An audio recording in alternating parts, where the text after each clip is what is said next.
Hi, I'm Tony Bray from Jazz Apps Mobile. In this video, I want to talk about the interjection of half steps as used in bebop lines. Typically, bebop solos will consist of eighth notes. Well, in any one measure, and you've got eight eighth notes to work with. And typically when you're thinking of scales, you're working with 7 notes.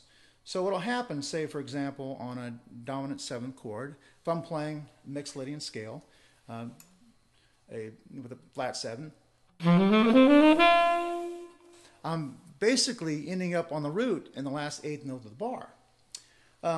This is fine, except when you go to the next bar, you're less likely to hit a chord tone in the next bar, which is a really strong way to define changes in the context of bebop. So one simple solution is to add an extra note, so you get an even 8 notes for any one bar.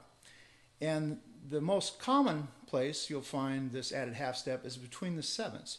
You'll play the flat 7th, you'll play the regular 7th, and the root, usually in passing. In a lot of the schools and say the Aebersol camps and David Baker's books, they often refer this to as the bebop scale, and it sounds like this.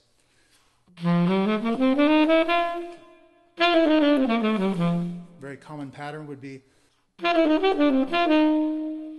probably heard that before. Well, let's see what it sounds like over a static dominant 7th chord. You can hear it in context here. This is concert F.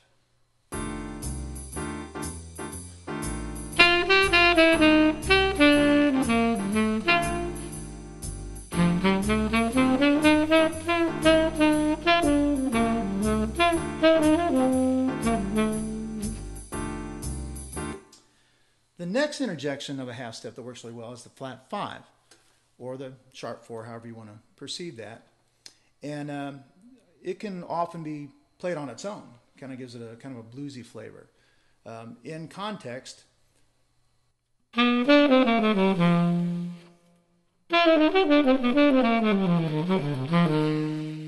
so now we've added 2 notes to add to our what otherwise would be static 7 notes. In the event, in the end, we'll actually end up being able to use all 12 notes and still be able to find the chords by using them very strategically like this. Here's what it sounds like over a change here.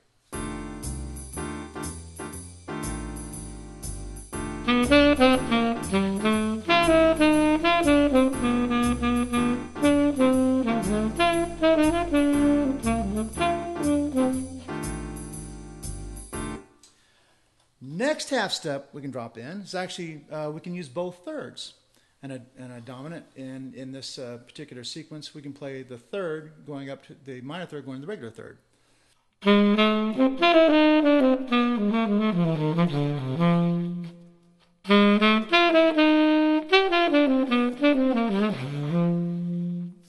Let's try it again. Let's try a little faster though. Let's get a little bebop going here.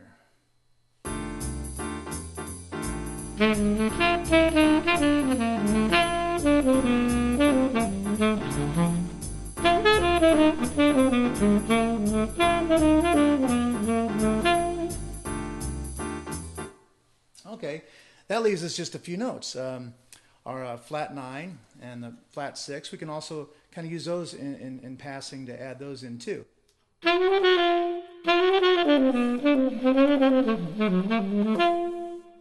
By adding in half step this way, we can also extend our lines. It gives us a lot more material to work with.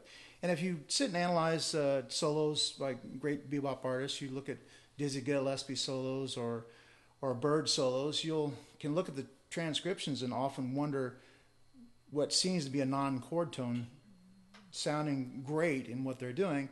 And this is kind of the idea of, you know, how you can interpret what they were doing these days. You know, there's no way to know without talking to them exactly what they were thinking, but this is kind of a way we can interpret that. And this is a little faster. We'll use all 12 notes of the chromatic scale in the context of bebop.